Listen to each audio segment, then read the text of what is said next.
নমস্কার শ্রোতা বন্ধুরা, গল্প মন্থনের আসরে সবাইকে সাদর আমন্ত্রণ।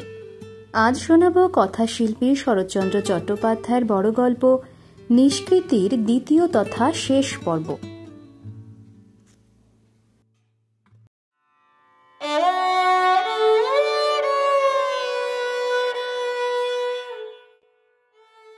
সিদ্ধেশ্বরী সেবার ভান নয়নতারা গ্রহণ করিয়াছিল। সে সেবা এমনই নিরেট, এমনই ভরাট যে তাহার কোনো এতটুকু ফাঁক দিয়া আর কাহারও কাছে ঘেঁষিবার জো ছিল না। সিদ্ধেশ্বরী এমন সেবা তার এতখানি বয়সে কখনো কাহারও কাছে পান নাই। তবুও কেন যে তাহার অশান্ত মন অনুক্ষণ শুধু ছল ধরিয়া কলহ করিবার জন্য উন্মুখ হইয়াছিল, এ রহস্য জানিত শুধু অন্তর্যামী। সেদিন সকালে সিদ্ধেশ্বরী 6 মাসের রোগীর মতো টলিয়া টলিয়া রান্নাঘরের বারান্দায় আসিয়া ধপ করিয়া বসিয়া পড়িলেন। একটা দীর্ঘ নিঃশ্বাস ফেলিয়া শ্রান্ত দুর্বল কণ্ঠে বোধ করিবার সম্মুখে দেওয়ালটাকেই উপলক্ষ করিয়া বলিতে লাগিলেন, আপনার জন বটে মেজবউ, সে না থাকলে আমাকে দেখছি বেঘরে মরতে হয়। এমনই সেবা যত্ন আমার মায়ের পেটের বোন থাকলে করতে পারত না। শৈল ঘরের ভিতরে রাঁধিতেছিল, সমস্তই শুনিতে পাইল। এই কয়টা দিন সে বড় জায়ের ঘরেও যায় নাই, তাহার সঙ্গে কথাও কহে নাই, এখনো চুপ করিয়া রহিল। সিদ্ধেশ্বরী পুনরায় শুরু করিলেন, আর অপরকে খাওয়ানো পড়ানো শুধু অধর্মের ভোগ, ভস্যে ঘি ঢালা, অসময়ে কোনো কাজেই আসে না। আর এই আমার মেজবউ, মুখের কথাটি খসাতে হয় না, হাঁ হাঁ করে এসে পড়ে। আমি হেঁটে গেলে তার বুকে বাজে। আমার পোড়া কপাল যে এমন মানুষকেও আমি পরের ভাঙচি শুনে পর মনে করেছিলুম। শৈল চুরির শব্দ, হাতা বেরি নাড়া শব্দ সবই তাহার কানে আসিতেছে। এত কাছে থাকিয়াও সে যখন এত বড় মিথ্যা অভিযোগের কোনো জবাব দিল না, তখন আর তাহার অধৈর্যের সীমা রহিল না। তাঁর চিঁচি কণ্ঠস্বর এক মুহূর্তেই প্রবল ও সতেজ হইয়া উঠিল। মায়ের কাছ থেকে একখানা চিঠি এসেছে, তা যে কারুকে দিয়ে একটুখানি পড়িয়ে শুনবো, আমার সে জোটি পর্যন্ত নেই। পরকে খাওয়ানো পড়ানো আমার কিসের জন্যে? নীলা ছোট খুড়ির কাছে বসিয়া তাহাকে সাহায্য করিতেছিল। সেইখান হইতে কহিল, সে চিঠি যে মেজ খুড়িমা তোমাকে 2-3 বার পড়ে শোনালেন মা, আবার কবে নতুন চিঠি এলো? তুই সব কথা গিন্নিপনা করতে যাস না নীলা, বলিয়া মেয়েকে একটা ধমক দিয়া সিদ্ধেশ্বরী বলিলেন, চিঠি শুনলেই হলো, তার জবাব দিতে হবে না? কেন, তোর ছোট খুড়ি কি মরেছে যে আমার ও পাড়ার লোক ডেকে এনে চিঠির জবাব লেখাবো? নীলাও রাগ করিয়া বলিল, চিঠি লেখাবার কি আর কেউ নেই মা, যে আজ সংক্রান্তির দিনটায় তুমি খুড়িমাকে মরিয়ে দিচ্ছ? আজ সংক্রান্তি, সে কথাটা সিদ্ধেশ্বরী স্মরণ ছিল না। তিনি এক মুহূর্তেই একেবারে পাংশু হইয়া বলিলেন, তুই যে অবাক করলি নীলা, বালাই ষাট, মরবার কথা আমি তাকে আবার কখন বললুম লা? পেটের মেয়ে আমাকে মুখ নাড়া দেয়। কাল যার বিয়ে দিয়ে এনে কোলে পিঠে মানুষ করলুম, সে আমার ছায়া মারায় না। এত যে রোগে ভুগছি, তবুও তো আমার মরণ হয় না। আজ থেকে আজ যদি 1 ফোঁটা ওষুধ খাই তো আমার অতি বড়। কান্নায় সিদ্ধেশ্বরীর কণ্ঠরোধ হইয়া গেল। তিনি আঁচলে চোখ মুছিতে মুছিতে নিজের ঘরে গিয়া একেবারে মরার মতো বিছানায় শুইয়া পড়িলেন। নয়নতারা পাশের বারান্দায় জানালার আড়ালে দাঁড়াইয়া সমস্তই দেখিতেছিল। এখন ধীরে ধীরে সিদ্ধেশ্বরী ঘরে ঢুকিয়া তাহার পায়ের কাছে গিয়া বসিল। আস্তে আস্তে বলিল, একখানা চিঠির জবাব দেবার জন্য আবার তার খোশামত করতে যাওয়া কেন দিদি? আমাকে হুকুম করলে তো 10খানা জবাব লিখে দিতে পারতুম। সিদ্ধেশ্বরী কথা কহিলেন না, পাশ ফিরিয়া দেওয়ালের দিকে মুখ ফিরাইয়া শুইলেন। নয়নতারা একটুখানি চুপ করিয়া থাকিয়া জিজ্ঞাসা করিল, তাহলে এখনই কি সেটা লিখে দিতে হবে দিদি? সিদ্ধেশ্বরী হঠাৎ রুক্ষস্বরে বলিয়া উঠিলেন, তুমি বড় বকাও মেজবউ, বলছি সে এখন থাক, সে তুমি পারবে না, তা না। নয়নতারা রাগ করিল না, যেখানে কাজ আদায় করিতে হয় সেইখানে তার ক্রোধ অভিমান প্রকাশ পাইত না। সে নীরবে উঠিয়া গেল। বেলা 2টা-2:30টার সময় সিদ্ধেশ্বরী মেয়েকে ডাকিয়া চুপি চুপি জিজ্ঞাসা করিলেন, তোর খুড়িমা ভাত খেয়েছে রে? নীলা আশ্চর্য হইয়া বলিল, খাবেন না কেন? রোজ যেমন খান তেমনই তো খেয়েছেন। সিদ্ধেশ্বরী হুঁ বলিয়া চুপ করিয়া রহিলেন।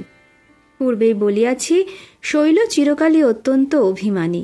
সামান্য কারণেই সে খাওয়া বন্ধ করিত এবং তাই লইয়া সিদ্ধেশ্বরীর যন্ত্রণার অবধি ছিল না। হাতে ধরিয়া খোসামত করিয়া গায়ে মাথায় হাত বুলাইয়া নানা প্রকারে তাহাকে প্রসন্ন করিতে হইত। অথচ সেই শৈল এবার খাওয়া পড়া সম্বন্ধে এত গঞ্জনাতেও কেন যে বিন্দুমাত্র ক্রোধ প্রকাশ করিতেছে না, ইহার কোনো কারণই তিনি ভাবিয়া স্থির করিতে পারিলেন না। তাহার এই ব্যবহার তাহার কাছে যতই অপরিচিত এবং অস্বাভাবিক ঠেকিতে লাগিল, ততই তিনি অন্তরের মধ্যে ভয়ে ব্যাকুল হইয়া উঠিতে লাগিলেন। কোনো মতে একটা প্রকাশ্য কলহ হইয়া গেলেই তিনি বাঁচেন, কিন্তু তাহার ধার দিয়াও শৈল যায় না। প্রভাত হইতে রাত্রি পর্যন্ত সে তাহার নির্দিষ্ট কাজ করিয়া যায়। তাহার আচরণে বাড়ির কেহ কিছুই দেখিতে পায় না। শুধু যিনি 10 বছরের মেয়েটিকে বুক দিয়া মানুষ করিয়া আজ এত বড় করিয়া তুলিয়াছেন, তিনি কেবল ভয়ার্ত চিত্তে অনুক্ষণ অনুভব করেন শৈল চারিপাশে একটা নির্মম ঔদাসীন্যের গাঢ় মেঘ প্রতিদিনই পুঞ্জীভূত হইয়া তাহাকে শুধু ঝাপসা দূরনিরীক্ষ করিয়াই আনিতেছে। নীলা কহিল, মা, আমি যাই? মা জিজ্ঞাসা করিল, কোথায় শুনি? নীলা চুপ করিয়া দাঁড়াইয়া রহিল। সিদ্ধেশ্বরী তখন ক্রোধে উঠিয়া বসিয়া চেঁচাইয়া কহিলেন, কোথাও যেতে হবে শুনি? ছোট খুড়ির সঙ্গে তোর এত কিলা যে একদণ্ড আমার কাছে বসতে পারিস না? বসে থাক পোড়ামুখী, চুপ করে এইখানে, কোথাও তোকে যেতে হবে না। বলিয়া নিজেই ধপ করিয়া শুইয়া পড়িয়া অন্যদিকে মুখ করিয়া রহিলেন।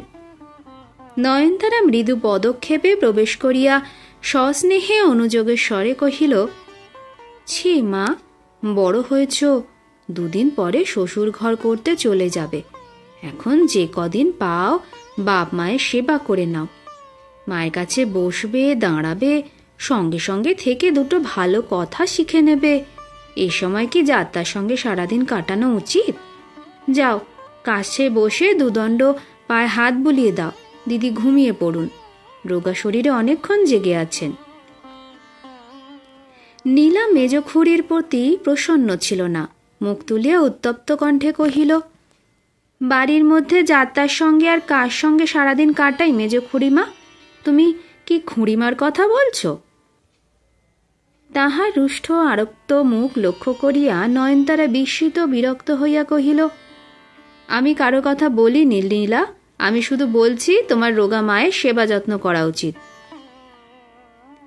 সিদ্ধেশ্বরী মুখ না ফিরাইয়া বলিলেন, সেবা যত্ন করবে, আমি মলেই বরঞ্চ ওরা বাঁচে। নয়নতারা কহিল, ভালো, ওই না হয় ছেলে মানুষ, জ্ঞান বুদ্ধি নেই, কিন্তু ছোট বউ তো ছেলে মানুষ নয়, তার তো বলা উচিত, যা নীলা 2 মিনিট তোর মায়ের কাছে বস। না, সে নিজে একবার আসবে, না মেয়েটাকে আসতে দেবে। নীলা কি একটা জবাব দিতে গিয়ে চাপিয়া গিয়া মুখ ভার করিয়া দাঁড়াইয়া রহিল। সিদ্ধেশ্বরী মুখ ফিরাইয়া বলিলেন, তোমাকে সত্যি বলছি মেজ বউ, আমার এমন ইচ্ছে করে না যে শৈলরার মুখ দেখি। আমার যেন সে 2টি চোখের বিষ হয়ে গেছে। নয়নতারা কহিল, অমন কথা বলো না দিদি, হাজার হোক সে সকলের ছোট, তুমি রাগ করলে তাদের আর দাঁড়াবার জায়গা নেই, এই কথাটা তো মনে রাখতে হবে। ভালো কথা, এ মাসে উনি 500 টাকা পেয়েছিলেন, তার খুচরো ক টাকা নিজের হাতে রেখে বাকি টাকা তোমাকে নিতে দিলেন। এই নাও দিদি। বলিয়া নয়নতারা আঁচলে গ্রন্থি খুলিয়া 5খানা নোট বাহির করিয়া দিল। উদাস মুখে সিদ্ধেশ্বরী হাত বাড়াইয়া গ্রহণ করিয়া বলিলেন, নীলা, যা তো ছোট খুড়িমাকে ডেকে আন, লোহার সিন্ধুকে তুলে রাখো। নয়নতারার মুখ কালিবর্ণ হইয়া গেল। এই টাকা দেওয়ার ব্যাপারটা উপলক্ষ করিয়া সে কল্পনায় যে সকল উজ্জ্বল ছবি আঁকিয়া রাখিয়াছিল তাহার আগাগোড়া মুছিয়া একাকার হইয়া গেল। শুধু যে সিদ্ধেশ্বরীর মুখে আনন্দের রেখাটি মাত্র ফুটিল না তাহা নয়, এই টাকাটা তুলিবার জন্য অবশেষে এই ছোট বউকে কিনা ডাক পড়িল। সিন্ধুকের চাবি এখনো তাহারই হাতে। বস্তুত এই টাকাটা দেওয়ার সম্বন্ধে একটুখানি গোপন ইতিহাস ছিল। হরিষে দিবার ইচ্ছাই ছিল না, শুধু নয়নতারা মস্ত একটা জটিল সাংসারিক চাল চালিবার জন্যই স্বামীকে নিরন্তর খোঁচাইয়া খোঁচাইয়া ইহা বাহির করিয়া আনিয়াছিল। এখন সিদ্ধেশ্বরীর এই নিষ্পৃহ আচরণে এতগুলো টাকা তো জলে গেলই, উপরন্তু রোষে ক্ষোভে তাহার নিজের মাথাটা নিজের হাতে ভাঙিয়া ফেলিবার ইচ্ছা করিতে লাগিল। শৈল আসিয়া উপস্থিত হইল। 6 দিন পরে সে বড়জয়ের মুখের পানে চাহিয়া সহজভাবে জিজ্ঞাসা করিল, দিদি কি আমায় ডাকছিলে? শৈলর মুখের মাত্র ওই দুটি কথার প্রশ্নই সিদ্ধেশ্বরীর কানের মধ্যে অজস্র মধু ঢালিয়া দিল। তিনি চোখের পলকে বিগলিত চিত্তে শশ ব্যস্তে উঠিয়া বলিলেন, হাঁ দিদি, ডাকছিলুম বই কি, অনেকগুলো টাকা বাইরে রয়েছে, তাই নীলাকে বললুম জামা তো ছোট খুড়িমাকে একবার ডেকে আন, টাকাগুলো তুলে ফেলুক। এই নাও। বলিয়া তিনি শৈলর প্রসারিত ডান হাতের ওপর নোট কয়খানি ধরিয়া দিলেন। শৈল আঁচলে বাঁধা চাবি দিয়া সিন্দুক খুলিয়া ধীরে সুস্থে টাকা তুলিতে লাগিল। চাহিয়া চাহিয়া নয়নতারার অসহ্য হইয়া উঠিল। তথাপি ভিতরের চাঞ্চল্য কোনোমতে দমন করিয়া একটুখানি শুষ্ক হাসি হাসিয়া কহিল, তাই তোমার দেওর কাল আমাকে বললেন, দিদি জ্যাঠু তো খুড়তো তো ভাই নয়, মায়ের পেটের বড় ভাই, তার খাবো না পড়বো না তো আর যাবো কোথায়? তবু মাসে মাসে এমনই 500-600 টাকা করেও যদি দাদাকে সাহায্য করতে পারি তো অনেক উপকার। কি বলো দিদি? সিদ্ধেশ্বরী হাসি মুখ গম্ভীর হইয়া গেল। তিনি কোনো উত্তর না দিয়া শৈলর পানে চাহিয়া রহিলেন। নয়নতারা বোধ করি তাহার গাম্ভীর্যের হেতু অনুমান করিতে পারিল না। কহিল, শ্রীরামচন্দ্র কাঠবিড়াল নিয়ে সাগর বেঁধেছিলেন, তাই তিনি যখন তখন বলেন। বড় বৌঠান মুখ ফুটে যেন কারো কাছে কিছু চান না, কিন্তু তাই বলে কি নিজের বিবেচনা থাকবে না? যার যেমন শক্তি কাজ করে তাকে সাহায্য করা তো চাই, নইলে বসে বসে শুধু গোষ্ঠীবর্গ মিলে খাবো, বেড়াবো আর ঘুমোবো, তা করলে কি চলে? তোমারও তো হরিমণির জন্য কিছু সংস্থান করে যাওয়া চাই, আমাদের জন্য সর্বস্ব উড়িয়ে দিলে তো আর চলবে না, ঠিক কি না? সত্যি বলো দিদি। সিদ্ধেশ্বরী মুখ ভার করিয়া বলিলেন, তা সত্যি বই কি। শৈল সিন্ধুক বন্ধ করিয়া সুমুখে আসিয়া সেই চাবিটা তাহার রিং হইতে খুলিয়া সিদ্ধেশ্বরীর বিছানার উপর ফেলিয়া দিয়া নীরবে চলিয়া যাইতেছিল। সিদ্ধেশ্বরী ক্রোধে আগুন হইয়া উঠিলেন, কিন্তু আত্মসংবরণ করিয়া তীক্ষ্ণ ধীর ভাবে কহিলেন, এটা কি হলো ছোট বউ? শৈল ফিরিয়া দাঁড়াইয়া কহিল, কদিন ধরেই ভেবে দেখছিলুম দিদি, ও চাবি আমার কাছে রাখার ঠিক নয়। অভাবেই মানুষের স্বভাব নষ্ট হয়। আমার অভাব চারিদিকে, মতিভ্রম হতে কতক্ষণ, কি বলো মেজদি? নয়নতারা কহিল, আমি তো তোমার কোনো কথাতে নেই ছোট বউ, আমাকে মিছে কেন জড়াও? সিদ্ধেশ্বরী প্রশ্ন করিলেন, মতিভ্রমটা এতদিন হয়নি কেন, শুনতে পাই কি? শৈল কহিল, একটা জিনিস হয়নি বলে যে কখনো হবে না তার মানে নেই। এমনই তো তোমাদের, শুধু আমরা খাচ্ছি পড়ছি, না পারি পয়সা দিয়ে সাহায্য করতে, না পারি গতর দিয়ে সাহায্য করতে, কিন্তু তাই বলে কি চিরকাল করা ভালো? সিদ্ধেশ্বরী রুদ্ধ রোষে মুখ রাঙা করিয়া কহিলেন, এত ভালো কবে থেকে হলিলা? এত ভালো মন্দর বিচার এতদিন তোদের ছিল কোথায়? শৈল অবিচলিত স্বরে বলিল, কেন রাগ করে শরীর খারাপ করছো দিদি? তোমারও আর আমাদের নিয়ে ভালো লাগছে না, আমার নিজেরও আর ভালো লাগছে না। ক্রোধে সিদ্ধেশ্বরীর মুখ দিয়া কথা বাহির হইল না।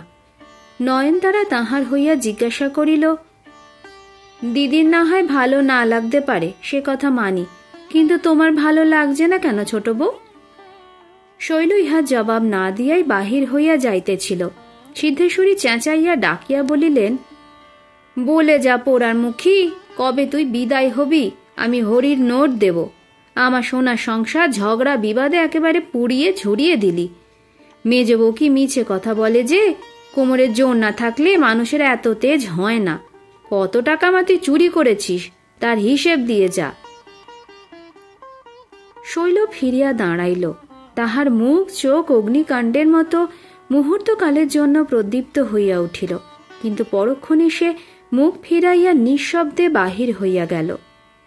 সিদ্ধেশ্বরী ছিন্ন শাখার ন্যায় শয্যাতালে লুটাইয়া পড়িয়া কাঁদিয়া উঠিলেন। হতভাগীকে আমি এতটুকু এনে মানুষ করেছিলুম মেজ বউ, সে আমাকে এমনই করে অপমান করে গেল। কর্তারা বাড়ি আসুন, ওকে আমি উঠানের মাঝখানে যদি না জ্যান্ত পুঁতি তো আমার নাম সিদ্ধেশ্বরী নয়। সিদ্ধেশ্বরী স্বভাবে একটা মারাত্মক দোষ ছিল। তাহার বিশ্বাসের মেরুদণ্ড ছিল না। আজিকার দৃঢ়তা নির্ভরতা কাল সামান্য কারণেই হয় শিথিল হইয়া পড়িত। শৈলকে তিনি চিরদিন একান্ত বিশ্বাস করিয়া আসিয়াছেন, কিন্তু দিন কয়েকের মধ্যেই নয়নতারা যখন অন্যরূপ বুঝাইয়া দিল তখন তাহার সন্দেহ হইতে লাগিল যে কথাটা ঠিক যে শৈলর হাতে টাকা আছে। এই টাকার মূল যে কোথায় তাহা অনুমান করা তাহার কঠিন হইল না। তথাপি সে যে স্বামীপুত্র লইয়া এই শহর অঞ্চলে স্বতন্ত্র বাসা করিয়া কোনো মতেই থাকিতে সাহস করিবে না, ইহাও তিনি জানিতেন। রাত্রে বড়কর্তা তাহার বাহিরের ঘরে বসিয়া চোখে চশমা আটিয়া গ্যাসের আলোকে নিবিষ্ট চিত্তে জরুরি মকদ্দমার দলিলপত্র দেখিতেছিলেন। সিদ্ধেশ্বরী ঘরে ঢুকিয়া একেবারে কাজের কথা পাড়িলেন। বলিলেন, তোমার কাজকর্ম করে লাভটা কি আমাকে বলতে পারো? কেবল শুয়ারের পাল খাওয়াবার জন্যে কি দিবারাত খেটে মরবে? গিরিশের খাওয়ার কথাটাই বোধ করি শুধু কানে গিয়াছিল। মুখ না তুলিয়াই কহিলেন, না আর দেরি নেই, এইটুকু দেখে নিয়ে চলো, খেতে যাচ্ছি। সিদ্ধেশ্বরী বিরক্ত হইয়া বলিলেন, খাওয়ার কথা তোমাকে কে বলছে? আমি বলছি ছোট বউরা যে বেশ গুছিয়ে নিয়ে এবার বাড়ি থেকে বেরিয়ে যাচ্ছেন। এতদিন যে তাদের এত করলে এসব মিছে হয়ে গেল, সে খবর শুনেছ কি?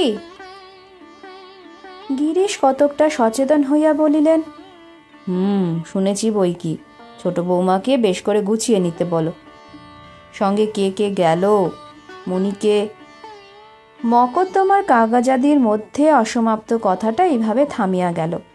সিদ্ধেশ্বরী ক্রোধে চেঁচাইয়া উঠিলেন, আমার একটা কথাও কি তোমার কানে তুলতে নেই? আমি কি বলছি আর তুমি কি জবাব দিচ্ছ? ছোট বউরা বাড়ি থেকে চলে যাচ্ছে। ধমক খাইয়া গিরিশ চমকাইয়া উঠিয়া জিজ্ঞাসা করিল, কোথায় যাচ্ছে? সিদ্ধেশ্বরী তেমনি উচ্চকণ্ঠে জবাব দিলেন, কোথায় যাচ্ছে তার আমি কি জানি? গিরিশ কহিলেন, ঠিকানাটা লিখে নাও না। সিদ্ধেশ্বরী ক্ষোভে অপমানে ক্ষিপ্তপ্রায় হইয়া কপালে করাঘাত করিয়া বলিতে লাগিলেন, পোড়া কপাল, আমি নিতে যাব তাদের ঠিকানা লিখে? আমার এমন পোড়া অদৃষ্ট না হবে তো তোমার হাতে পড়ব কেন? বাপ মামাকে হাত পা বেঁধে গঙ্গার জলে ভাসিয়ে দিলে না কেন? বলিতে বলিতে তিনি কাঁদিয়া ফেলিলেন। বাপ মা যে তাহাকে অপাত্রে অর্পণ করিয়াছিলেন, আজ 33 বৎসরের পর সেই দুর্ঘটনা আবিষ্কার করিয়া তাহার মনস্তাপের অবধি রহিল না। কহিলেন, আজ যদি তুমি দু চক্ষু বোঝো আমি না হয় কারো বাড়ি দাসী বৃত্তি করে খাবো, সে আমাকে করতেই হবে তা বেশ জানি। আমার মণিহরি যে কোথায় দাঁড়াবে তার।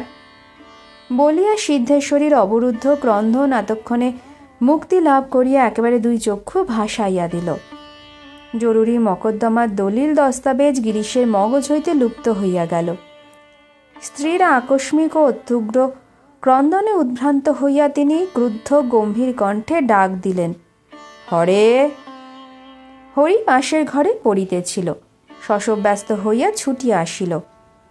গিরিশ প্রচণ্ড একটা ধমক দিয়া বলিলেন, ফের যদি তুই ঝগড়া করবি তো ঘোড়ার চাবুক তোর পিঠে ভাঙব। হারামজাদার লেখাপড়ার সঙ্গে সম্বন্ধ নেই, কেবল দিনরাত খেলা ঝগড়া। মনি কই? পিতার কাছে বকুনি খাওয়াটা ছেলেরা জানিতই না। হরি হতবুদ্ধি হইয়া কহিল, জানি নে। জানো না? তোদের বজ্জাতে আমি টের পাই নে বটে, আমার সব দিকে চোখ আছে তা জানিস। কে তোদের পড়ায়, ডাক তাকে। হরি অব্যক্ত কণ্ঠে কহিল, আমাদের থার্ড মাস্টার ধীরেনবাবু সকালে পড়িয়ে যান। গিরিশ প্রশ্ন করিলেন, কেন সকালে, রাত্রে পড়ায় না কেন শুনি? আমি চাই না অমন মাস্টার, কাল থেকে অন্য লোক পড়াবে। যা, মন দিয়ে পড়গে যা, হারামজাদা বজ্জাত। হরি শুষ্ক ম্লান মুখে মায়ের মুখের দিকে একবার চাহিয়া ধীরে ধীরে প্রস্থান করিল। গিরিশ স্ত্রীর প্রতি চাহিয়া বলিলেন, দেখেছ আজকালকার মাস্টারগুলার স্বভাব, কেবল টাকা নেবে আর ফাঁকি দেবে। রমেশকে বলে দিও কালই যেন ওই ধীরেনবাবুকে জবাব দিয়ে অন্য মাস্টার রেখে দেয়। মনে করেছে আমার চোখে ধুলো দিয়ে সে এড়িয়ে যাবে। সিদ্ধেশ্বরী কোনো কথা বলিলেন না। স্বামীর মুখের প্রতি একটা রোষ কষায়িত তীব্র দৃষ্টি নিক্ষেপ করিয়া নিঃশব্দে বাহির হইয়া গেলেন এবং গিরিশ কর্তব্য কর্ম সুচারুরূপে সমাপন করিয়াছেন মনে করিয়া হৃষ্টচিত্তে তৎক্ষণাৎ তাহার কাগজপত্রে মনোনিবেশ করিলেন। টাকা জিনিসটা সংসারে যে আবশ্যকীয় বস্তু, এ খবর সিদ্ধেশ্বরীর যে জানা ছিল না তাহা নয়, কিন্তু সেদিকে এতদিন তাহার খেয়াল ছিল না। কিন্তু লোভ একটা সংক্রামক ব্যাধি। নয়নতারার ছোঁয়াচ লাগিয়া সিদ্ধেশ্বরীয় দেহ মনে এই ব্যাধি ধীরে ধীরে পরিব্যাপ্ত হইতেছিল।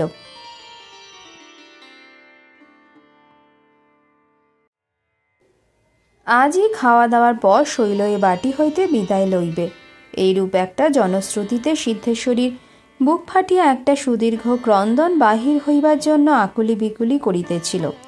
কিন্তু সেইটা কোনো মতে নিবারণ করিয়া জ্বরের ভান করিয়া বিছানাতেই পড়িয়াছিলেন। নয়নতারা আসিয়া নিকটে বসিল। গায়ে হাত দিয়া জ্বরের উত্তাপ অনুভব করিয়া আশঙ্কা প্রকাশ করিল এবং ডাক্তার ডাকা উচিত কিনা জিজ্ঞাসা করিল। সিদ্ধেশ্বরী অন্যদিকে মুখ ফিরাইয়া সংক্ষেপে বলিলেন, না। নয়নতারা বিরক্তির কারণ অনুভব করিয়া ঠিক ওষুধ দিল। একটু চুপ করিয়া থাকিয়া ধীরে ধীরে কহিল, তাই আমি ভাবছিলাম দিদি, লোক কি করে হাতে এত টাকা করে? আমাদের পাড়ায় যদুবাবু, গোপালবাবু, হারান সরকার, কেউই তো আমার বড় ঠাকুরের অর্ধেক রোজগার করে না। তবু তাদের কারো লাখ টাকার কমে ব্যাংকে জমা নেই।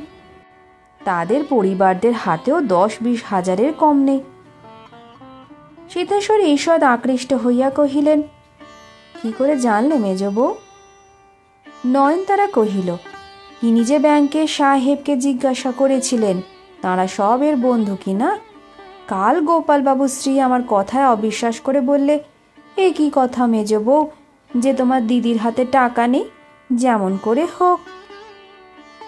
সিদ্ধেশ্বরী জ্বর ভুলিয়া উঠিয়া বসিয়া নয়নতারা সম্মুখে চাবির গোছাটা ঝনাত করিয়া ফেলিয়া দিয়া বলিলেন, বাক্স প্যাটরা তুমি নিজের হাতে খুলে দেখো না মেজ বউ, সংসার খরচে টাকা ছাড়া কোথাও যদি কোনো একটা পয়সা দেখতে পাও। যা করবে ওই ছোট বউ। আমার কি একটা কথা বলবার জো ছিল, অমন স্বামীর হাতে পড়েছিল মেজ বউ যে কখন একটা পয়সার মুখ দেখতে পেলুম না। তেমনই শাস্তিও হয়েছে। এখন যে সর্বস্ব নিয়ে চলে যাচ্ছে, কি করবে তার? কিন্তু আমার হাতে টাকা থাকলে সে টাকা ঘরেই থাকতো না, এমনি করে জলে যেত, তা বলে দেখো মেজ বউ। মেজ বউ মাথা নাড়িয়া কহিল, সে তো সত্যি কথা দিদি। সিদ্ধেশ্বরী মন শৈলর বিরুদ্ধে আবার শক্ত হইয়া উঠিল। এতদিন যে তিনি নিজেই শৈলকে মানুষ করিয়া নিজের সিন্ধুকের চাবি তাহার হাতে দিয়া আপনি ছোট হইয়া সংসারের মধ্যে তাহাকে বড় করিয়া রাখিয়াছিলেন, এখন সে কথাটা একেবারে ভুলিয়া গেলেন। বলিলেন, একটা লোক রোজগারি আর এত বড় সংসার তাঁর মাথায়, তাঁরই বা দোষ দি কি করে বলো দেখি। নয়নতারা সায় দিয়া বলিল, সে তো সবাই দেখতে পাচ্ছে দিদি। একটু চুপ করিয়া নয়নতারা মৃদু মৃদু বলিতে লাগিল, আমাদের গাঁয়ের নন্দমিত্তির একজন ডাক সাইটে কেরানি, ছোট ভাইকে মানুষ করতে, লেখাপড়া শেখাতে, তার ছেলে মেয়েদের বিয়ে দিতে নিজের হাতে আর কানাকড়িটি রাখলে না। বড় বউ বলতে গেলে ধমকের জবাব দিত।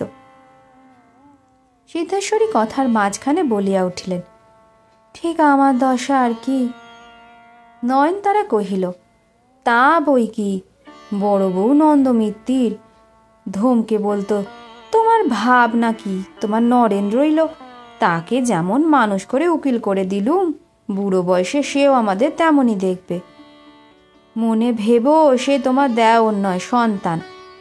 কিন্তু এমনই কলিকাল দিদি। সে নন্দমিত্তিরের চোখে ছানি পড়ে যখন চাকরিটি গেল, তখন নরেন উকিল সাহেব সহোদর ভাই হয়ে দাদাকে টাকা ধার দিয়ে সুদে আসলে পৈতৃক বাড়িটার অংশ পর্যন্ত নিলাম ডেকে নিলে। এখন নন্দমিত্তির ভিক্ষে করে খায় আর কেঁদে বলে, স্ত্রীর কথা না শুনেই এখন এই অবস্থা। তবু তো খুড়তুতো জ্যাঠতুতো নয়, মায়ের পেটের ভাই। সিদ্ধেশ্বরী মনে মনে শিহরিয়া উঠিলেন। বলো কি মেজ বউ? নয়নতারা বলিল, মিছে নয় দিদি, এ কথা দেশশুদ্ধ লোক জানে। সিদ্ধেশ্বরী আর কথা কহিলেন না। তৎপূর্বে তাহার এক একবার মনে হইতেছিল শৈলকে ডাকিয়া নিষেধ করেন, এবং কি করিলে যে তাহাদের যাওয়ার বিঘ্ন ঘটিতে পারে, মনে মনে ইহাও নানারূপ আলোচনা করিতেছিলেন। কিন্তু নন্দমিত্তিরের দুরবস্থার ইতিহাসে তাহার অন্তঃকরণ একেবারে বিকল হইয়া গেল। শৈলকে বাধা দিবার আর তাহার চেষ্টা মাত্র রহিল না। গিরিশ তখন আদালতের জন্য প্রস্তুত হইতে উঠি উঠি করিতেছিলেন। রমেশ আসিয়া কহিল, আমি দেশের বাড়িতে গিয়েই থাকবো মনে করছি। কেন? রমেশ কহিল, কেউ বাসা না করলে বাড়ি ঘরদোর ভেঙে চুরে যায়, আর জমি জায়গা পুকুরগুলো খারাপ হয়ে যায়। আমারও এখানে কোনো কাজ নেই, তাই বলছি। বেশ কথা, বেশ কথা বলিয়া গিরিশ খুশি হইয়া সম্মতি দিলেন। ছোট ভাইয়ের প্রার্থনার ভিতরে যে কত গৃহ বিচ্ছেদ, কতখানি মনোমালিন্য প্রচ্ছন্ন ছিল, সে সংবাদ ভদ্রলোক কিছুই জানিতেন না। তিনি আদালতে বাহির হইয়া যাইবার পরেই শৈল বড়জায়ের ঘরের চৌকাঠের নিকট হইতে তাহাকে গড় হইয়া প্রণাম করিল, এবং সামান্য একটি তরঙ্গ মাত্র সঙ্গে লইয়া দুই ছেলের হাত ধরিয়া বাড়ি হইতে বাহির হইয়া গেল। সিদ্ধেশ্বরী বিছানার উপর কাঠ হইয়া পড়িয়া রহিলেন, এবং নয়নতারা নিজের দোতলার ঘরে জানালা খুলিয়া দেখিতে লাগিল। গোটা দুই প্রকাণ্ড খাট জোড়া করিয়া সিদ্ধেশ্বরী বিছানা ছিল। এত বড় শয্যাতেও কিন্তু তাহাকে স্থানাভাবে সংকুচিত হইয়া সারা রাত্রি কষ্টে কাটাইতে হইত। এ লইয়া তিনি রাগারাগি করিতেও ছাড়িতেন না। আবার বাড়ির কোনো ছেলেকে একটি রাত্রিও তিনি কাজ ছাড়া করিতে পারিতেন না। সমস্ত রাত্রি তাহাকে সতর্ক হইয়া থাকিতে হইত, অনেকবার উঠিতে হইত। কোনো দিনই সুস্থ নিশ্চিত মনে ঘুমাইতে পারিতেন না। অথচ শৈল কিংবা আর কেহ যে এই সকল উৎপাত হইতে তাহাকে রক্ষা করিবে, এ অধিকারও কাহাকেও দিতেন না। তাহার এত বড় অসুখের সময়ও জ্যাঠাইমার বিছানা ছাড়া কোনো ছেলেরই কোথাও ঘুমাইবার স্থান ছিল না। কানাইয়ের শোয়া খারাপ, তার জন্য এতটা স্থান চাই। খুদে প্রায়ই একটা অপরাধ করিয়া ফেলিত, তাহার জন্য অয়েল ক্লথের ব্যবস্থা। বিপিন চক্রাকারে পরিভ্রমণ করিত, তাহার আরও এক প্রকার বন্দোবস্ত। পটলের 2.5 প্রহরের সময় ক্ষুধাবোধ হইত, শিয়রের কাছে সে আয়োজন রাখিতে হইত। হেঁদির বুকের ওপর কানাই পা তুলিয়া দিয়াছে, পটলের নাকটা বিপিনের হাঁটুর তলায় চাপা পড়িয়াছে কিনা, এই সব দেখিতে দেখিতে আর বকিতে বকিতেই সিদ্ধেশ্বরীর রাত্রি প্রবাহিত। আজ শোবার সময় বিছানায় এতখানি জায়গা যে খালি পড়িয়া থাকিবে, শৈল যাবার সময় সিদ্ধেশ্বরী সে হুঁশ ছিল না। নয়নতারা শতকোটি মাথা দিব্য দিবার পর তিনি রাত্রে নিচে হইতে খাইয়া ঘরে আসিতেছিলেন। হঠাৎ শৈলর ঘরের দিকে চোখ পড়ায় কে যেন তাহার বুকে মুগুর দিয়া মারিল। ঘরে আলো নাই, দরজা দুইটা খোলা। সিদ্ধেশ্বরী মুখ ফিরাইয়া তাড়াতাড়ি নিজের ঘরে আসিয়া প্রবেশ করিলেন। শয্যার প্রতি চাহিয়া দেখিলেন অল্প একটুখানি স্থানের মধ্যে বিপিন এবং ক্ষুদে ঘুমাইতেছে। বাকি বিছানাটা তপ্ত মরুর মতো শূন্য খাঁ খাঁ করিতেছে। নিজের অপরিসর স্থানটুকুতে তিনি নীরবে চোখ বুজিয়া শুইয়া পড়িলেন। কিন্তু সেই দুটি নিমিলিত চোখের কোণ বাহিয়া তখন অজস্র তপ্ত অশ্রুতে তাহার মাথার বালিশ ভিজিয়া যাইতে লাগিল। বাটির ছেলেদের খাওয়া দাওয়া সম্বন্ধে তিনি চিরদিনই অত্যন্ত খুঁতখুঁতে। এ বিষয়ে আপনাকে ছাড়া তিনি আর কাহাকেও এক বিন্দু বিশ্বাস করিতেন না। তাহার বদ্ধ সংস্কার ছিল, নিজে উপস্থিত না থাকিলেই ছেলেরা নানা প্রকারে ফাঁকি দিয়া কম খায়, এবং এ ফাঁকি তিনি ছাড়ার কাহারও সাধ্য নাই যে ধরে। দৈবাৎ কোনো গতিকে কোনো ছেলের খাওয়া চোখে দেখিতে না পাইলে তাহাকে জেরা করিয়া, তাহার পেটে হাত দিয়া অনুভব করিয়া নানা রকমের সিদ্ধেশ্বরী প্রতিপন্ন করিবার চেষ্টা করিতেন।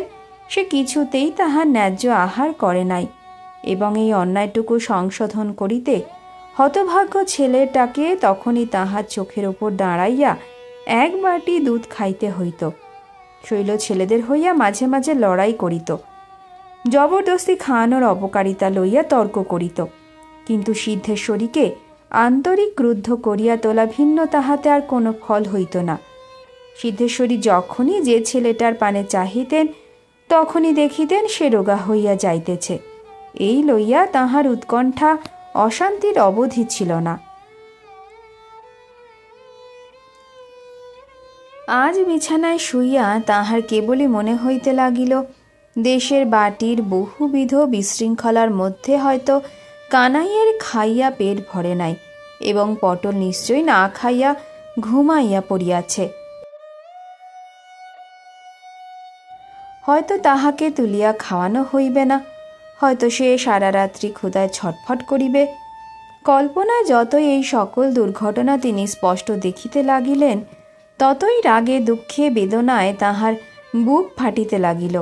পাশের ঘরে গিরিশ অকাতরে ঘুমাইতেছিলেন। গায়ে হাত দিয়া ঘুম ভাঙাইয়া প্রশ্ন করিলেন, আচ্ছা, মাল্লুম যেন পটলকে শৈল নিয়ে যেতে পারে, কিন্তু কানাই তো আর তার পেটের ছেলে নয়, তার ওপর তার জোর কি? গিরিশ ঘুমে ঝোঁকে জবাব দিলেন, কিছু না। সিদ্ধেশ্বরী আশান্বিত হইয়া শয্যাংশে বসিয়া বলিলেন, তাহলে আমরা নালিশ করে দিলে যে তার শাস্তি হয়ে যেতে পারে, পারে কিনা ঠিক বলো? গিরিশ অসংশয়ে বলিলেন, নিশ্চয়ই শাস্তি হবে। সিদ্ধেশ্বরী আশায় আনন্দে উত্তেজিত হইয়া উঠিলেন। পুনশ্চ প্রশ্ন করিলেন, সে যেন হলো, কিন্তু ধরো পটল, তাকে তো আমি মানুষ করেছি। হাকিমকে যদি বুঝিয়ে বলা যায় সে আমাকে ছাড়া থাকতে পারে না, চাই কি ভেবে ভেবে তার শক্ত অসুখ হতে পারে, তাহলে হাকিম কি রায় দেবে না যে তার জ্যাঠাইমার কাছে থাকুক? বেশ, অমনি তোমার নাক ডাকছে, আমার কথা বুঝি তবে শোনোনি? বলিয়া সিদ্ধেশ্বরী স্বামীর পায়ের ওপর সজোরে নাড়া দিলেন। গিরিশ জাগিয়া উঠিয়া কহিলেন, নিশ্চয় না। সিদ্ধেশ্বরী রাগ করিয়া বলিলেন, কেন নয়? মা বলি যে ছেলেকে মেরে ফেলবে, মহারানীর কিছু এমন হুকুম নেই। কালী যদি মেজ ঠাকুরপোকে দিয়ে উকিলের চিঠি দিই, কি হয় তাহলে? বলিয়া সিদ্ধেশ্বরী উত্তরের আশার ক্ষণকাল অপেক্ষা করিয়া প্রত্যুত্তরে স্বামী নাসিকাধ্বনি শুনিয়া রাগ করিয়া উঠিয়া গেলেন। সারা রাত্রি তাহার লেশমাত্র ঘুম আসিল না। কখন সকাল হইবে, কখন হরিশকে দিয়া উকিলে চিঠি পাঠাইয়া ছেলের দাবি করিবেন, চিঠি পাইয়া তাহারা কিরূপ ভীত অনুতপ্ত হইয়া কানাই ও পটলকে রাখিয়া যাইবে, এই সমস্ত আশা ও আকাশকুসুমের কল্পনা তাহাকে সমস্ত রাত্রি সজাগ করিয়া রাখিল। প্রভাত হইতে না হইতে তিনি হরিশের দ্বারে আসিয়া আঘাত করিয়া বলিলেন, মেজ ঠাকুরপো, উঠেছ? হরিশ ব্যস্ত হইয়া দ্বার খুলিয়া আশ্চর্য হইয়া গেলেন। সিদ্ধেশ্বরী কহিলেন, দেরি করলে চলবে না, এক্ষুনি ছোট ঠাকুরপোদের নামে উকিলের চিঠি নিয়ে লিখে দাও, দারোয়ান পাঠাতে হবে। তুমি বেশ করে একখানা চিঠি লিখে বলে দাও যে 24 ঘন্টার মধ্যে জবাব না পেলে নালিশ করা হবে। হরিশকে এই বিষয়ে উত্তেজিত করা বাহুল্য। তিনি তৎক্ষণাৎ রাজি হইয়া গলা খাটো করিয়া প্রশ্ন করিলেন, ব্যাপারটা কি বলো দেখি বড় বউ। বসো বসো, কি কি নিয়ে গেছে, দাবিটা একটু বেশি করে দেওয়া চাই, বুঝলে না? সিদ্ধেশ্বরী খাটের উপর আসন গ্রহণ করিয়া দুই চক্ষু প্রসারিত করিয়া তাহার দাবিটা বিবৃত করিলেন। বিবরণ শুনিয়া হরিশের হর্ষোজ্জ্বল মুখ কালি হইয়া গেল। কহিলেন, তুমি কি খেপেছ বড় বৌঠান? আমি বলি, বুঝি আর কিছু, তাদের ছেলে তারা নিয়ে গেছে, তুমি করবে কি? সিদ্ধেশ্বরী বিশ্বাস করিলেন না, বলিলেন, তোমার দাদা যে বললেন নালিশ করলে তাদের সাজা হয়ে যাবে। হরিশ কহিলেন, দাদা এমন কথা বলতেই পারে না, তোমাকে তামাশা করেছেন।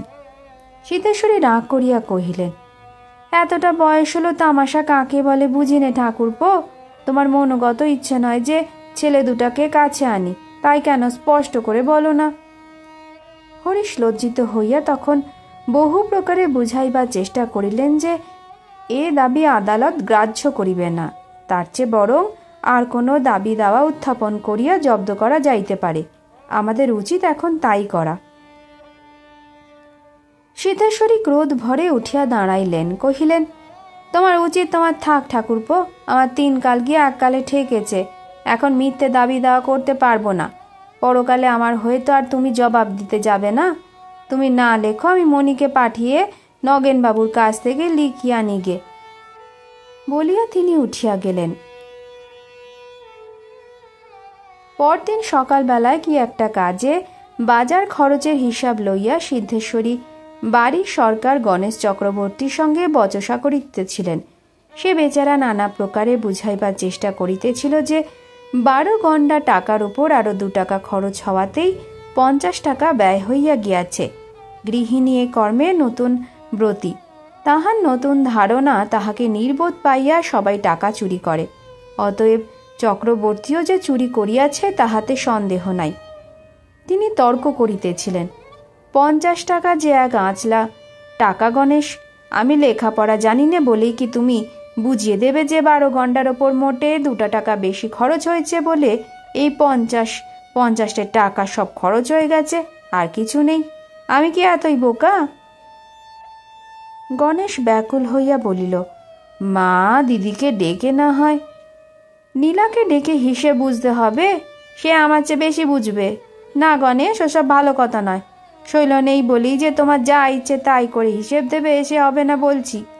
না, সে যাবে না, আমাকে এত ঝঞ্ঝাট পোয়াতে হবে। পোড়ার মুখীকে 10 বছরের মেয়ে বউ করে আনলুম, বুকে করে মানুষ করে এত বড় করলুম, এখন সে তেজ করে বাড়ির দুটো ছেলে নিয়ে পালিয়ে গেল। তা যাক, আমিও খবর রাখছি। কানাই পটলে কোনোদিন এতটুকু অসুখ শুনতে পেলে দেখব কেমন করে সে ছেলে কাছে রাখে। তা এখন যাও, দুপুরবেলা মনে করে বলে যেও অতগুলো টাকা কোথায় কি করলে। বলিয়া গণেশকে বিদায় দিলেন। সে বেচারা হতবুদ্ধি হইয়া বাহিরে চলিয়া গেল। মেজবউ আসিয়া কহিল, দিদি বলতে পারি নে, কিন্তু আমিও সংসার চালিয়েছি, টাকা করি হিসাবপত্র সব রেখেছি। ছোট বউ নেই বলে আজ এত ঝঞ্ঝাট তুমি সহ্য করবে, না আমি বসে বসে দেখব, সে ভালো নয়। আমার কাছে কারো চালাকি করে হিসেব গোল করবার জো নেই। সিদ্ধেশ্বরী কহিলেন, সে তো ভালো কথা মেজে বউ, আমার এই রোগা শরীরে এত হাঙ্গামা কি ভালো লাগে? শৈল ছিল যেখানকার যত টাকা তার হিসেব করা, খরচ করা, ব্যাংকে পাঠানো, সমস্তই তার কাজ। এসব কি আর আমাকে দিয়ে হয়? বেশ তো, এখন থেকে তুমি করো মেজে বউ। বলিয়া সিন্ধুকের চাবিটা কিন্তু নিজের আঁচলে বাঁধিয়া ফেলিলেন। দিন কাটিতে লাগিল। নয়নতারা সহস্র কৌশল উদ্ভাবন করিয়াও লোহার সিন্ধুকের চাবিটা নিজের আঁচলে বাঁধিতে সমর্থ হইল না। নয়নতারা অত্যন্ত কৌশলী এবং চতুর, অনেকখানি ভবিষ্যৎ ভাবিয়া কাজ করিতে পারিত, কিন্তু এই একটা তাহার বড় রকমের গোড়ায় গলদ হইয়া গিয়াছিল যে স্বার্থের জন্য নিরীহ লোকের মনে সংশয়ের বীজ বপন করিলে যথাকালে তাহার ফলভোগ হইতে নিজেকেও দূরে রাখা যায় না। সে শত্রুপক্ষকে যেমন সন্দেহ করিতে শিখে, মিত্রপক্ষের উপরও তেমনি বিশ্বাস হারায়। সুতরাং সিদ্ধেশ্বরী যে মুহূর্তে ছোট বউয়ের প্রতি বিশ্বাস হারাইয়াছেন, মেজ বউকে ঠিক সেই মুহূর্তেই অবিশ্বাস করিতে শিখিয়াছেন। কোনো একটা অভাব লইয়া তা সে যতই গুরুতর হোক, মানুষ অনন্তকাল শোক করিতে পারে না।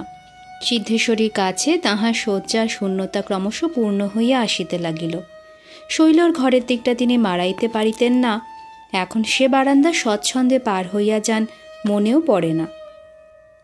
কানাই পটলের সংবাদ তিনি বিবিধ উপায়ে সংগ্রহ করিবার জন্য অহরহ উৎকণ্ঠিত থাকিতেন, এখন সে উৎকণ্ঠার অর্ধেক তিরোহিত হইয়া গেছে।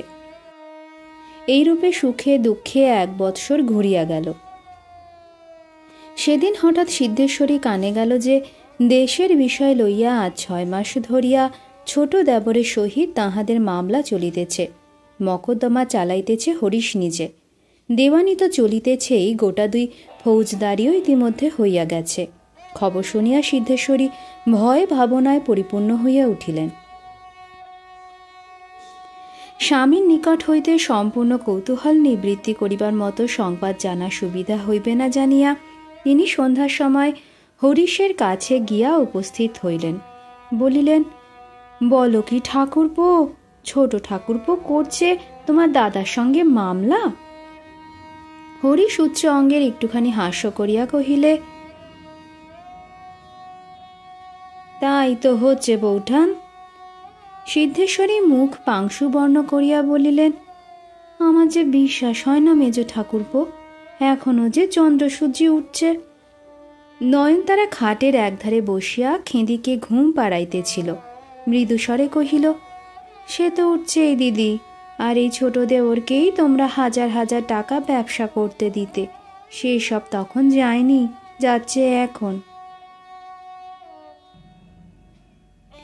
সিদ্ধেশ্বরী দুঃসহ বিষয়ে কিছুক্ষণ মৌন থাকিয়া জিজ্ঞাসা করিলেন, মকদ্দমা কেন? হরিশ বলিলেন, কেন, দেখলুম মকদ্দমা না করে আর উপায় নেই। দেশের বিষয়ই বিষয়। দেখলুম আমরা গেলে আমাদের মণি, হরি, বিপিন, খুদে 1 কাঠা জমি জায়গা তো পাবেই না, দেশের বাড়িতে হয়তো ঢুকতে পর্যন্ত পাবে না। ধরো না বড় বউ, দেশে যা কিছু আছে সেই সমস্ত দখল করে বসে গেছে, খাজনাপত্র আদায় করছে, খাচ্ছে দাচ্ছে, 1 পয়সা পর্যন্ত দেবার নাম করে না। বিষয় যা কিছু তা তো দাদাই করেছেন, অথচ দাদার চিঠির একটা জবাব পর্যন্ত দিলে না। এমনই নেমো হারাম রমেশ, আমিও বাড়ি থেকে তাকে বার করে দিয়ে তবে ছাড়ব, এই আমার প্রতিজ্ঞা। সিদ্ধেশ্বরী আবার কিছুক্ষণ চুপ করিয়া থাকিয়া বলিলেন, আচ্ছা, তারাই বা ছেলে পিলে নিয়ে যাবে কোথায়? হরিশ বলিলেন, সে খবরে আমাদের তো দরকার নেই বড় বউ। সিদ্ধেশ্বরী জিজ্ঞাসা করিলেন, তোমার দাদা কি বললেন? হরিশ বলিলেন, দাদা যদি তেমন হতেন তাহলে তো ভাবনা ছিল না বড় বউ। যখন চোখে আঙুল দিয়ে দেখিয়ে দিলাম রমেশ তার খেয়ে পড়ে তার টাকায় তাঁরই বিষয় নিয়ে গোলযোগ বাঁধিয়েছে, তখনই তিনি মত দিলেন।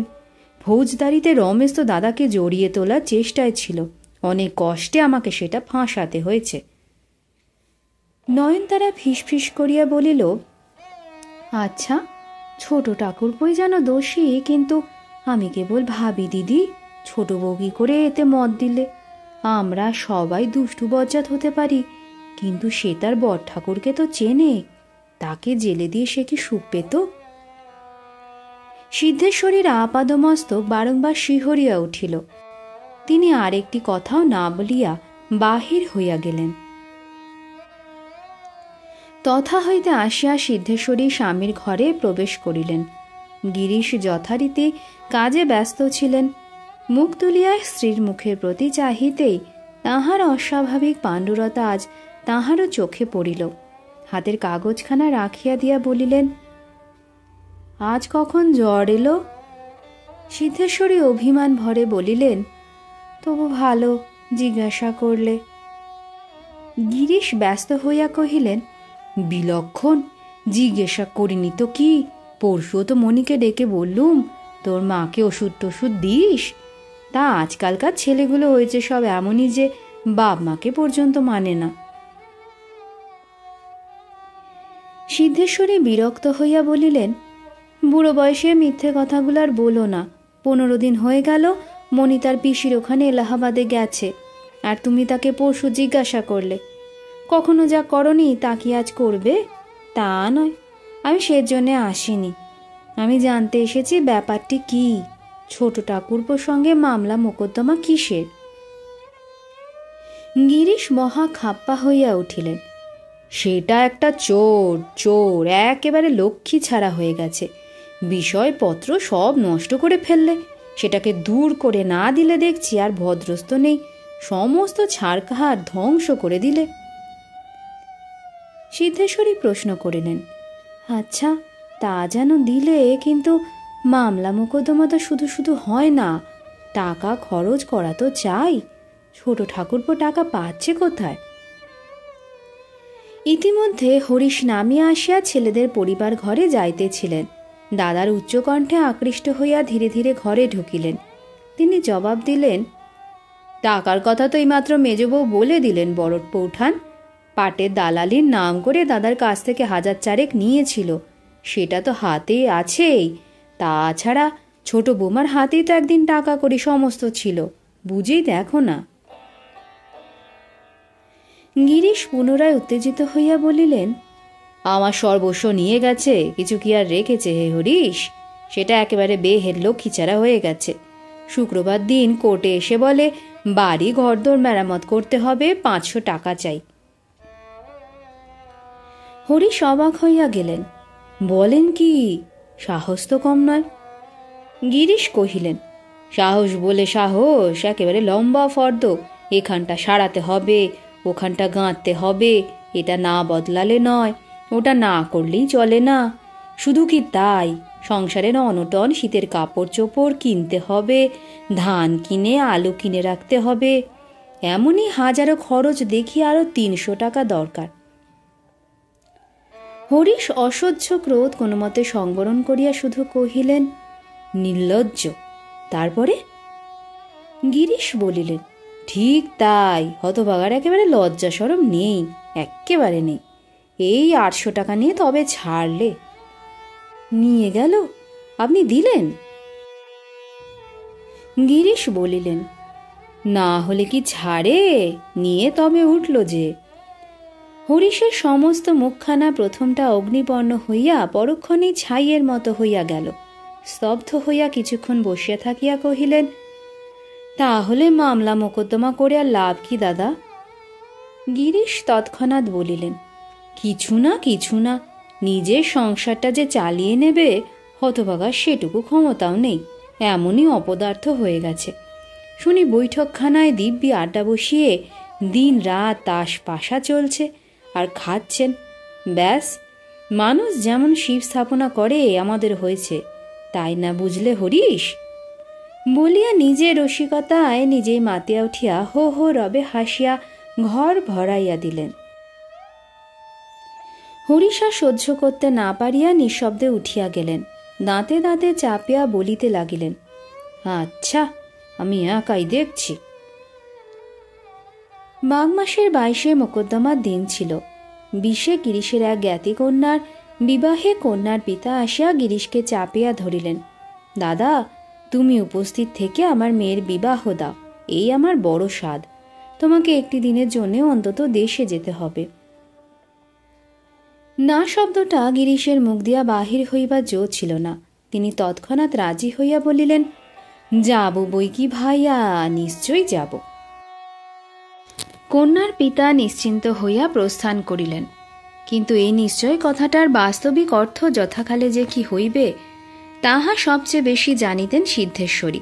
সুতরাং প্রতিশ্রুতির বিবরণ যদিচ স্বামী বিস্তৃত হইয়াছিলেন, স্ত্রী হন নাই। 20-এ সকালে গিরিশ আকাশ হইতে পড়িয়া কহিলেন, বলো কি, আজ যে আমার সেই জয়পুরের মকো। না, সে হবে না, তোমাকে যেতেই হবে।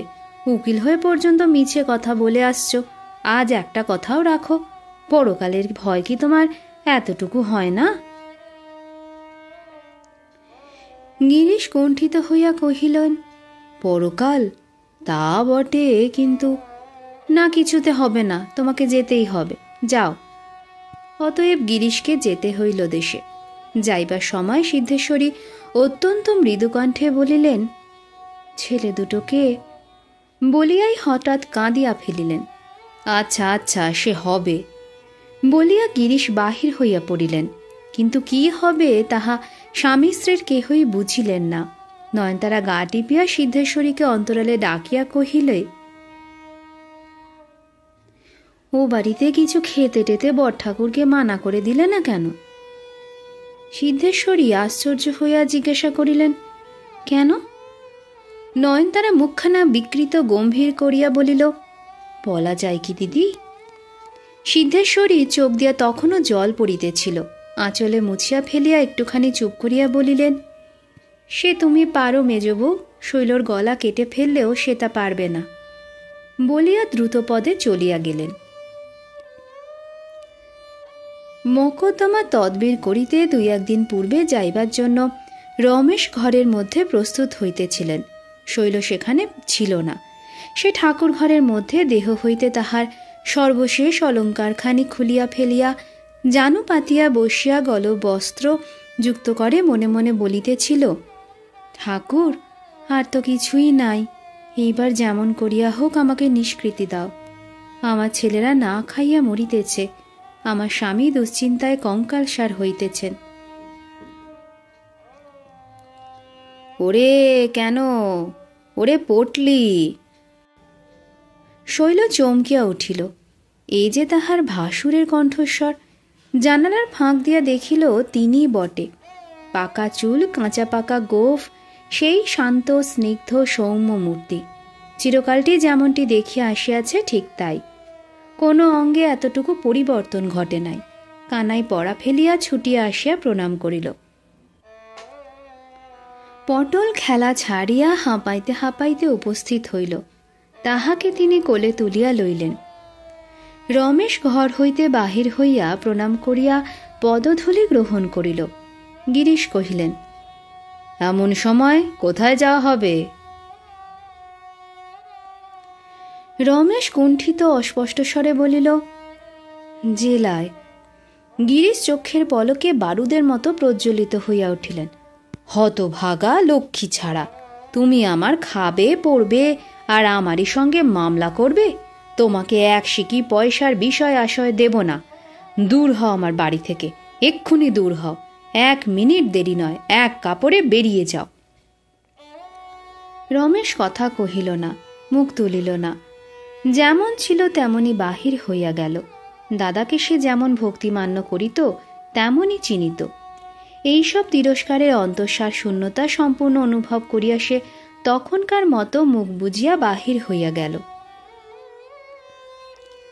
তখন শৈল আসিয়া দূর হইতে গলায় আঁচল দিয়া প্রণাম করিল। গিরিশ আশীর্বাদ করিয়া বলিলেন, এসো এসো মা, এসো। সে স্বরে উত্তাপ নাই, জ্বালা নাই। বাহির হইতে প্রবেশ করিয়া কোনো লোকের সাধ্য নাই যে বলে এই মানুষটাই মুহূর্তকাল পূর্বে ঐরূপ ভাবে চিৎকার করিতেছিল। গিরিশের নজরে কোনোদিন কিছু পড়ে না, কিন্তু আজ কেমন করিয়া জানি না তাহার দৃষ্টিশক্তি আশ্চর্য নৈপুণ্য লাভ করিল। শৈলর প্রতি চাহিয়া কহিলেন, তোমার গায়ে গয়না দেখছি নে কেন ছোট বৌমা? শৈল অধমুখে স্থির হইয়া রহিল। গিরিশের কণ্ঠস্বর পুনরায় এক এক পর্দা চড়িতে লাগিল। ওই হতভাগা শুয়ার বেঁচে খেয়েছে? গয়না কার? আমার। ওকে আমি জেলে দিয়ে তবে ছাড়ব, ইত্যাদি ইত্যাদি। 22 মোকদ্দমার দিন অপরাহ্ন বেলায় হরিশ মুখ কালি করিয়া হুগলির আদালত হইতে বাটি ফিরিয়া আসিলেন এবং ধরাচূড়া না ছাড়িয়া বিছানায় শুইয়া পড়িলেন। নয়নতারা কাঁদো কাঁদো হইয়া সহস্র প্রশ্ন করিতে লাগিল। খবর পাইয়া সিদ্ধেশ্বরী ছুটিয়া আসিয়া পড়িলেন। কিন্তু হরিশ সেই যে পাশ ফিরিয়া নীরব হইয়া রহিলেন, কেহই তাহার মুখ হইতে একটা জবাবও বাহির করিতে পারিল না। মকদ্দমায় যে হার হইয়াছে তাহাতে সংশয় নাই। 2 যায় নিরন্তর বুঝাইতে লাগিলেন, মকদ্দমায় হার জিত আছেই। তাছাড়া এখনো হাইকোর্ট আছে, বিলাতে আপিল করা আছে। এরই মধ্যে এমন করিয়া ভাঙিয়া পড়িবার কিছুমাত্র হেতু নাই। কিন্তু আশ্চর্য এই যে এই 2টি স্ত্রীলোকের যে আশা ভরসা ছিল, নিজে উকিল হইয়াও হরিশে তাহার কণামাত্রও দেখা গেল না। সিদ্ধেশ্বরী আর সহ্য করিতে না পারিয়া হরিশের হাত ধরিয়া বলিলেন, মেজ ঠাকুরপো, আমি বলছি তোমাদের হার হবে না। যত টাকা লাগে আমি দেব, তুমি হাইকোর্ট করো। আমি আশীর্বাদ করছি তুমি জিতবেই। এতক্ষণে হরিশ মুখ ফিরাইয়া মাথা নাড়িয়া বলিলেন, না বৌঠান, সে হবার জো নেই, সব শেষ হয়ে গেছে। হাইকোর্টই বলো আর বিলাতি বলো, কোথাও কোনো রাস্তা নেই। বিষয় সমস্তই দাদার নামে খরিদ ছিল। বিয়ে দিতে গিয়ে তিনি সর্বস্ব ছোট বৌমার নামে দানপত্র করে দিয়ে এসেছেন। রেজিস্ট্রি পর্যন্ত হয়ে গেছে। দেশের দিকে মুখ ফেরাবারও আর পথ নেই। দু যাই মুখোমুখি হইয়া পাথরে মূর্তির মতো বসিয়া রহিলেন। সন্ধ্যার পর গিরিশ আদালত হইতে ফিরিয়া আসিলে যে কাণ্ড ঘটিল তাহা বর্ণনাতীত। কাণ্ড জ্ঞানহীন উন্মাদ বলিয়া লাঞ্ছনা করিতে কেহ আর বাকি রাখিল না। গিরিশ কিন্তু সকলের বিরুদ্ধে ক্রমাগত বুঝাইতে লাগিলেন যে এছাড়া আর কোনো রাস্তাই ছিল না। হতভাগা নচ্ছার বোম্বেটে ছোট বৌমার গয়নাগুলো বেচিয়া খাইয়াছে, আর একটু হলেই বাড়ির ইট কাঠ পর্যন্ত বেচিয়া খাইত।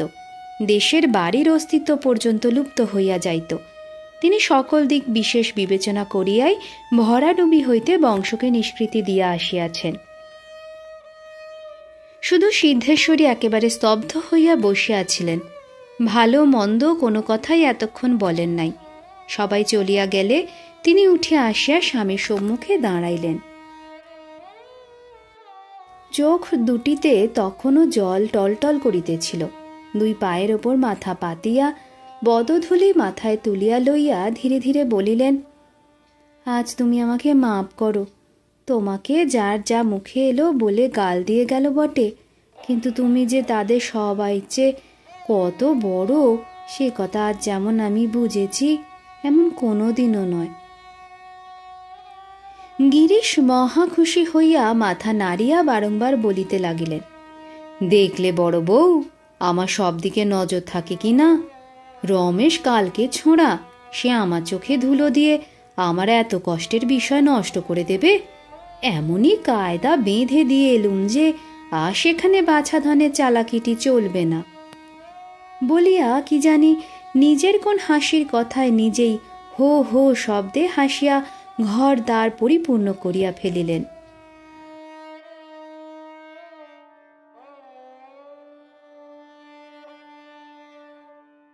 নিষ্কৃতি এখানেই শেষ হলো।